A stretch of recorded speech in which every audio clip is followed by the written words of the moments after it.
that can go there. Right. So just during the break, I left the gold versus copper table on there. And like I said, it's just a table showing you materials with good conductivity and low resistivity. And that is very important because generally we would like to have a good conductor as possible. Now, as you saw from that table, the copper, one of the best conductors we have is actually silver, which when I studied, I was not aware. I always thought that gold was one of the best conductors. I can't remember why I had this perception or this idea, but it is silver, copper, and then gold, and then aluminium. All these different materials that we can use. So why don't we make all of our circuits out of silver? Or why do we use gold in some instances? Or why use copper? So we'll talk about that as well. So I am sharing my screen once again, and it should be popping up with that presentation once again. So as we spoke about, silver is the best conductor of electricity, but it's not one of the most commonly used metals to conduct electricity in our printed circuit boards. It is used sometimes, but not very often. The wide use of pure silver has a couple of drawbacks. Firstly, it tends to tarnish with usage, which causes issues related to skin effects. So I'm using this word tarnish. So what does that mean? Well, basically what it means is that pure silver reacts to oxygen. So it reacts to the atmosphere and it tarnishes. Now, oh, I don't have something silver here. You might have seen at home or somewhere, wherever there is silver, whenever silver is out somewhere, it will start to dull. You can use a cloth to polish it up and it'll be really, really shiny. But within a couple of days or so, it will become dull. And that we call tarnishing. So in actual fact, it is reacting with the gases, I think specifically oxygen, within the atmosphere, and then it changes the physical properties of that material. Now, that changing of the physical properties is not that great for printed circuit boards. When we design a printed circuit board, or a circuit in general, we would like it to have the same electrical properties throughout its lifetime. Meaning that if I inject a current or I connect a voltage, I would like to have the same effects over that circuit. But with an element that tarnishes, it changes that chemical properties, and then it might change the resistivity of that element. In fact, it does. So then that changes our properties of our circuit, and that changes it from our original design. Now, for simple circuits, this does not make that much of a difference. But when you go into more high frequency circuits, then it does make quite a big difference. So we are aiming for predictability. So we want to predict at all times what our circuit is going to be doing. And also reliability in terms of gold and copper, well, in terms of silver in this specific case, the tarnishing or the reaction of this material to a certain, or the chemical reaction alters that electrical property. and it changes over time, which is not good for our circuit design. If you do not quite understand what I'm meaning, let's take a simple example and talk about iron. So let's say I create my circuit out of iron, pure iron. Now, if I leave iron in a, let's say, in a humid environment for a while, then the iron will start to rust, right? It rusts. So meaning it reacts with the moisture and the oxygen within the air, and then it changes its physical properties. Now, once again, you might be thinking, well, sure, it might not change that much, but it changes a little bit. And that small change, i.e. the rust forming on our conductor, affects its ability to conduct electricity. Now, if we have a thick iron bar, like that thick, a little bit of rust on the side is not that bad. But when we talk about printed circuit boards, our traces or the connections between our circuits are really, really thin. It will be a factor of a millimeter thin. So even a small amount of tarnishing or rust or some other chemical event happening to our conductor will affect our circuit greatly. And I'm using the high frequency circuits quite a lot, but those circuits are usually the ones that are affected the most. So high frequency circuits, if we have a digital circuit, they all work with clock pulses. Most of those digital circuits nowadays, if we think about microcontrollers, they work in megahertz, meaning we have millions of clock pulses being sent through every second. And if you're thinking about your PC or your smartphone, we then go into the billions of clock pulses. And as you might imagine, having all that activity within a very thin conductor that is then tarnished or affected by some chemical process, that is not a good thing. So when we talk about circuit design and printed circuit design, we would like to design our circuit that would have the same electrical, sometimes mechanical as well, but mostly electrical properties throughout its lifetime. So we would like to have a material that is chemically inactive and does not react to the atmosphere or oxygen or changes its electrical properties in its lifetime. And this is what this is sort of like about, just to have you keep you thinking about materials that we're going to be using.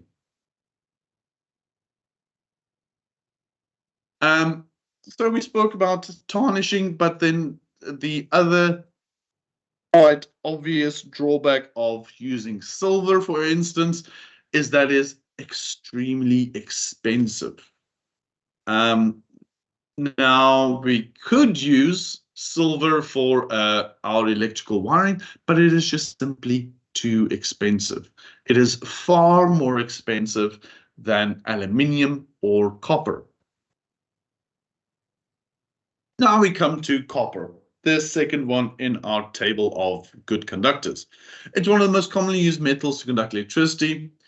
Why? Because copper as material is very pliable, meaning that we can shape it in different forms. It's easy to work with.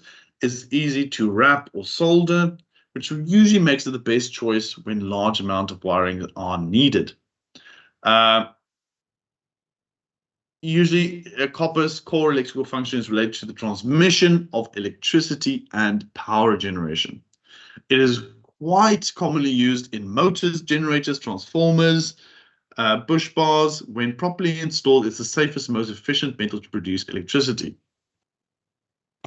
But you might be thinking, but pure copper also reacts to the atmosphere, right? If you have pure copper, you run a current through it for a certain amount of time, then usually it also reacts, and it creates sort of like a green skin around it. Well, you'll be right. But usually we do not use pure copper. We alloy it. We'll be talking about alloys a little bit in, meaning that we add in another material, like tin, for instance, to create a new conductor material that has a very good conductivity, but now is like chemically inert and does not react to the atmosphere as readily as pure copper. So pure copper wire, yeah, it's still used quite a lot, but usually we will add in something to help that wire or that material not to degrade as readily as it sometimes does. Right, and now aluminium, known for its high conductive electricity. Though by volume, its conductivity is only 60% of copper. By weight, 1 pound of aluminium has electrical current carrying capacity of 2 pounds of copper. How does that work? Well, aluminium is a very light material. So if you want to have a very lightweight circuit, aluminium might be the way to go. But as well, aluminium is then not that easy to work with, and it's not as pliable as, let's say, copper. Now, I live in a pretty old house here in Germany, and a lot of the wiring that's still present within this house is actually aluminium wire. And it was purely for the fact that well, a couple of decades ago, maybe a century ago, I'm not exactly sure, it was easier, or the material aluminium was more readily available. But as well, aluminium also degrades over time. And it is, yes, it is a far lighter material, but it's not as pliable or flexible as copper wire. But then again, it is a little bit cheaper. So a lot of electrical wiring is being replaced by aluminium, but by far, copper is still one of the most used conductors. And now we come to the very important one, and that is gold. It is known for its high conductivity, but because of its cost, it is only used in moderation. Microchips may have gold wires for connections, and where applications require high resistance to oxidation and corrosion along with high conductivity, very thin gold plating is used. And then we also spoke about alloys like brass, which is an alloy of copper. It's made by adding approximately 30 degrees of zinc to pure copper.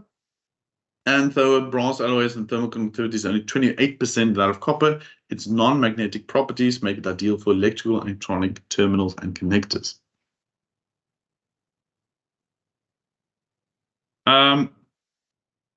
So we just quickly went over gold a little bit. Gold is used in a lot of circuits. And if you might not know, gold is very resistant to oxidation, meaning that it will retain its base electric properties for a very long while. So if you have a very important circuit that needs to work exactly as you have designed it, choosing a material like gold might be a good idea, but we will go through that as well. But then gold as well, one of the biggest drawbacks is that it is extremely expensive. So gold, when it is used very sparingly, meaning that there's usually not a lot of it in there. And a lot of the internal wirings is still copper, but sometimes we will have gold plates on our connectors. So what does that mean?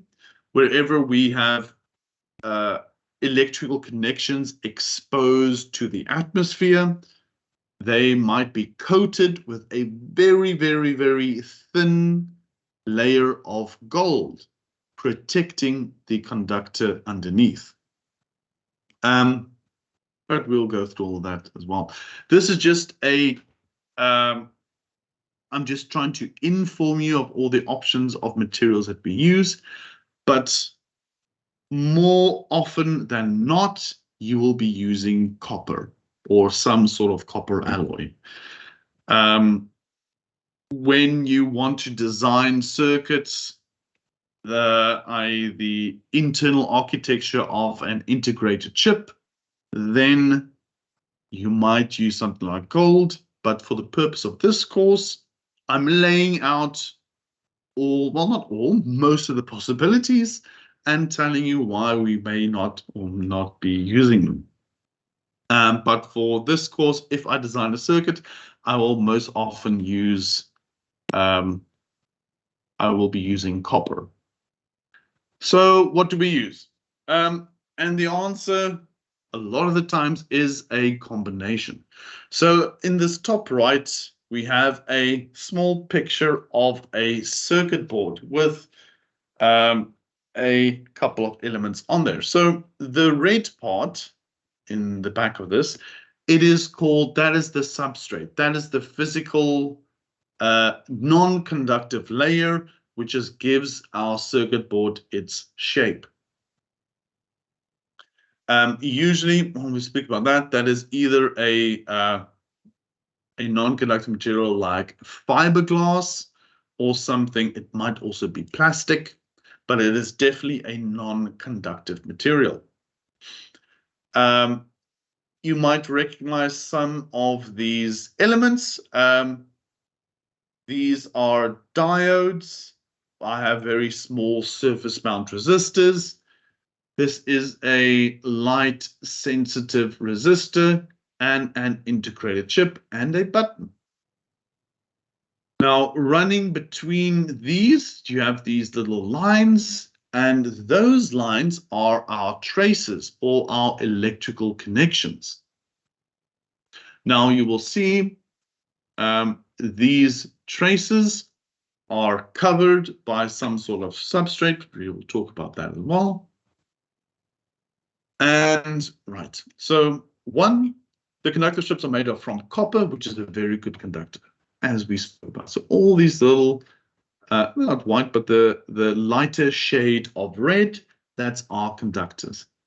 Electrical connections between the components and copper strips are made with solder.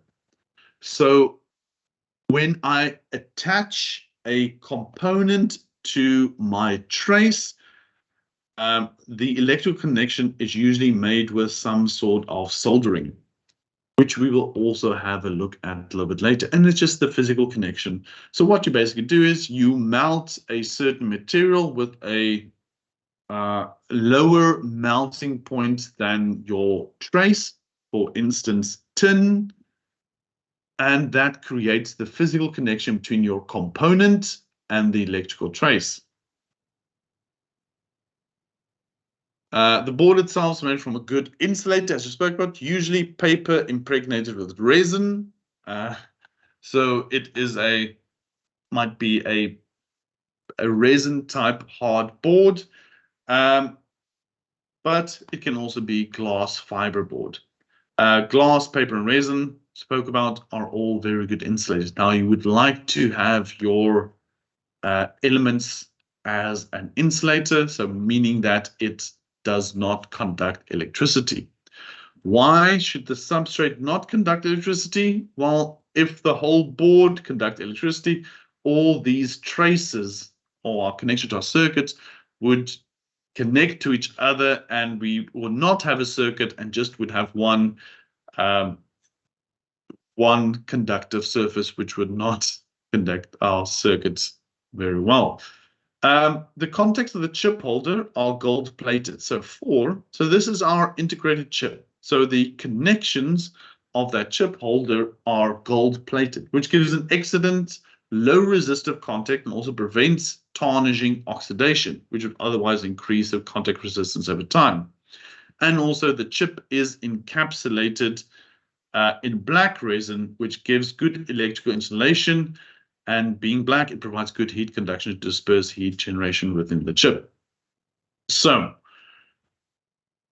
this is a very simple example of a printed circuit board. We would have the substrate, which gives the form of our circuit. We have our components, and then we have our traces running between the components, creating our electric circuits. As we spoke about, here we have a couple of diodes, a push button or a switch, a couple of resistors, and an integrated chip. And here we have different connections which we would like to connect different elements to. So this is what we should be able to design at the end throughout this course. We will design this element here, the printed circuit board. We will be picking our components. So now obviously the size of components will make a difference, but we'll speak about that once we get to that specific topic. And then all the writing and all the connections, the size of the connections, the holes, everything in between, we will be talking about, and we should be able to do in this course. Now, another important element in terms of conductive and traces is the width of the trace, i.e. how big they are. Now just a short explanation. In this table, you might see that I have the trace width in inches, INCHES, which is the standard unit of measurement for the US of A, for America.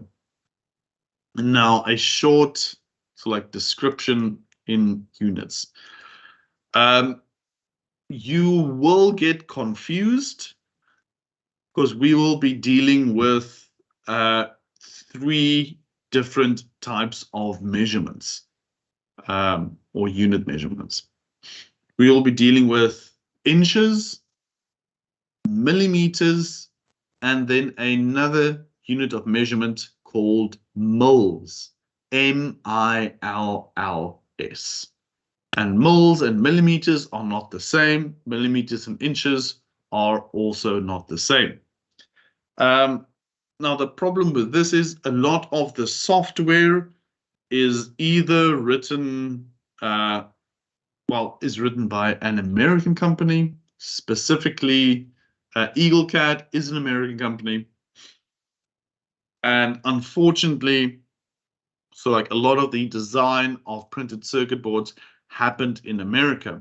Therefore, a lot of the programs as a default use inches.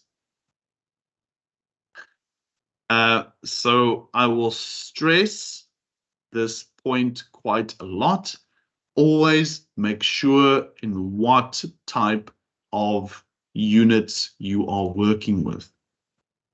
A lot of the components that you might be ordering, they might have their physical dimensions in millimeters or in inches. Now, why does this become important? Well, we are going to be creating a physical board where your components will have to be physically fitted and fit inside of your board. And a lot of the times, you will be ordering your components online without physically seeing them, using a data sheet, which we'll also look at, and then using that information to create your circuit board. Then you will have to make sure that the units you are working with, the size of your components, and also the unit you're designing your board in are the same. Because the difference between a millimeter and an inch is massive. Well, an inch is about that big, and a millimeter is about that big. So if you make a mistake using this, it becomes a bit of a problem. Now, I spoke about. Sorry, I just want to.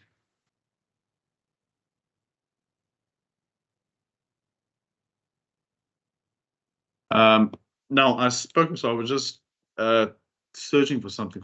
Now that is inches and millimeters. Now that is a relatively easy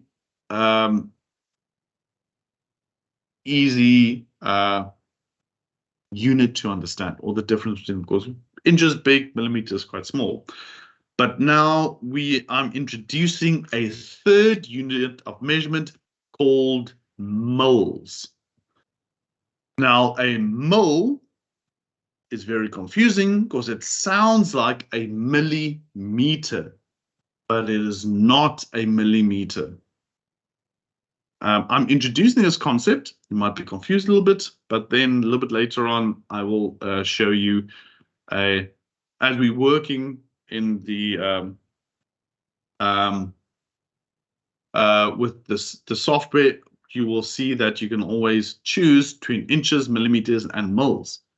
Now, a mole is a thousandth of an inch. So if you have 1 inch divided by 1,000, then you have a mole. Now, I have no idea. I'm just sharing my screen again. I would quickly want to show you this Google search. So a mole is a thousandth of an inch. So 1 mole is 0.0254 millimeters. And this question is the mole the same as a millimeter? No, a mole is a measurement that equals 1,000th of an inch. And a mole is not the same thickness as a millimeter. And I will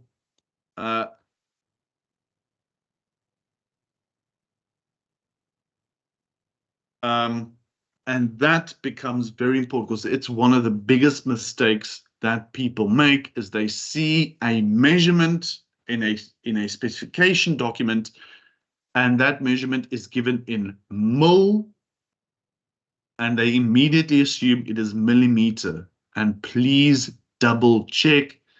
A mole is not the same as a millimeter. Now, it is doubly confusing for me because when I studied, whenever I was working in millimeters, I would call it a mole, as a sort of like a slang type thing. But in terms of printed circuit boards, a mole is not the same as a millimeter. Very, very important. It's one of the biggest mistakes people make, and it's the easiest mistake to make. So whenever we work with data sheets, and even in the program itself, always double check which unit of measurement you are using. So like I said, the 3 main types we have are inches, millimeters, and moles, and they are not the same. And we will go through a couple of data sheets, and I will show you some in millimeters, some in moles, and some in inches. Just take the time, make sure you understand. Like I said, it has happened to me quite a lot before. When I order components, I assume they're in millimeters.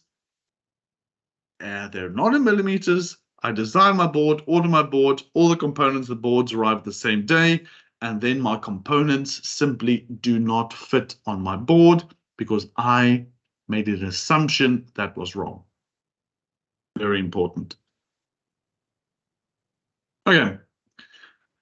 So that's like side note.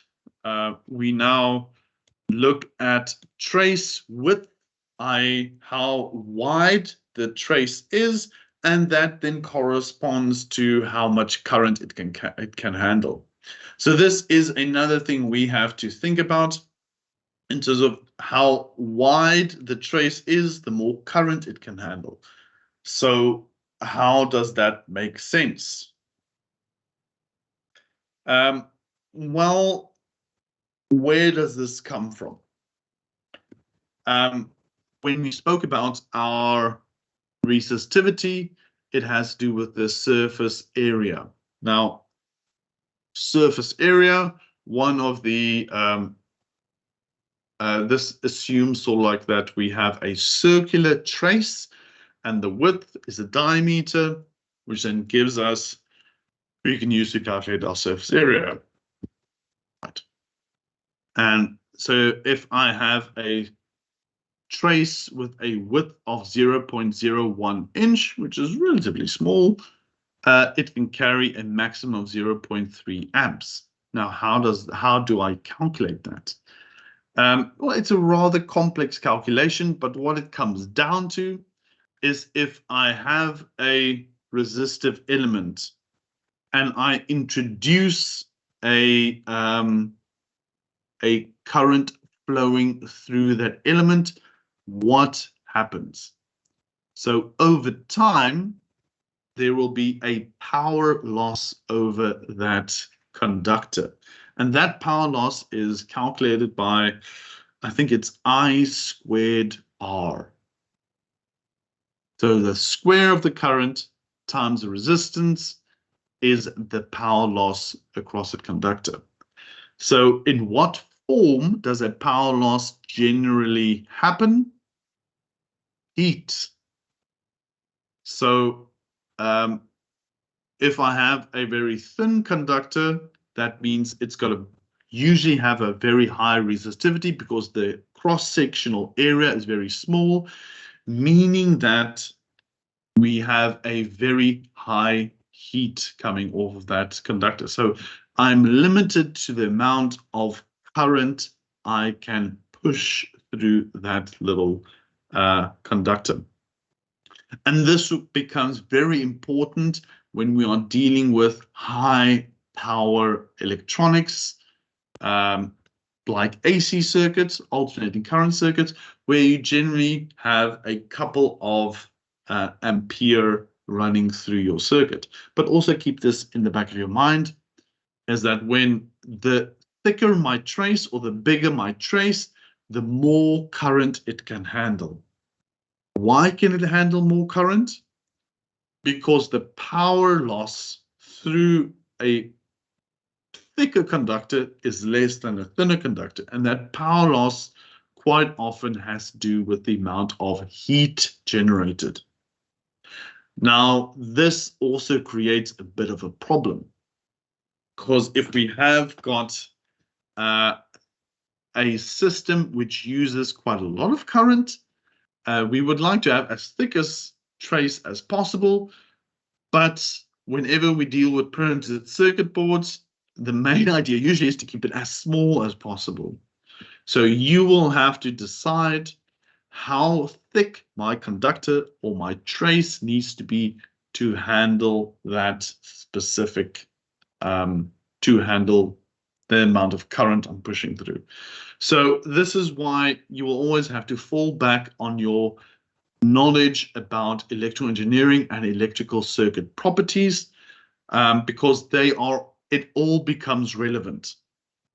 Because you will have to know how much current is flowing through a specific trace, because that then indicates how thick that trace needs to be. But luckily for us, the software we are using usually does all of this automatically. Now, we will be going through simulating circuits, and in those simulations, we will be seeing, okay, great. It simulates the circuit, and we can then use that information to dictate how thick our traces should be. So once again, I'm laying the ground foundation knowledge and giving you a lot of things to think about. But just remember, once we start with the design process of a printed circuit board, we will come back to a lot of these ideas and we will speak about how thick the traces will be and so on and so forth. So back to the presentation. So as you can see, the thicker the trace, the more current it can handle. But then again, we have to remember, the thicker the trace, the more conductive material we use, i.e. the more expensive our circuit then becomes. And then also the more it costs, the more it weighs, and also the physical size is then bigger.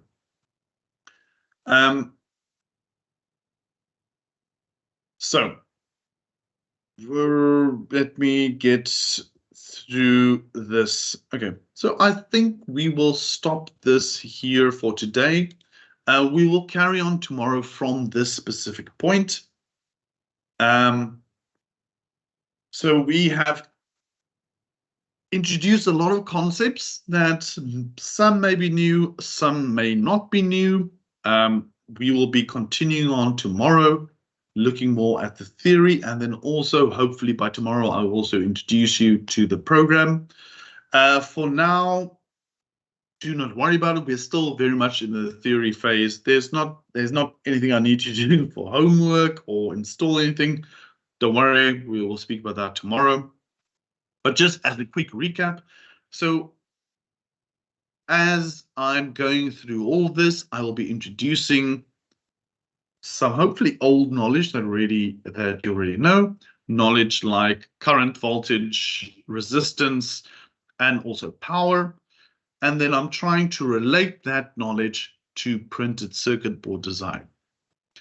So in printed circuit board design, not only do we have to think about the specific or the physical properties of our circuit, we will also think about the electrical properties. And that's a lot of the things where I'm driving at, is that the materials that we use affect how good our printed circuit board functions. And I'm also introducing a couple of concepts, like we would like throughout our lifetime that our printed circuit board, the circuit we are going to be building, reacts or retains the same properties throughout its lifetime. And this is affected by the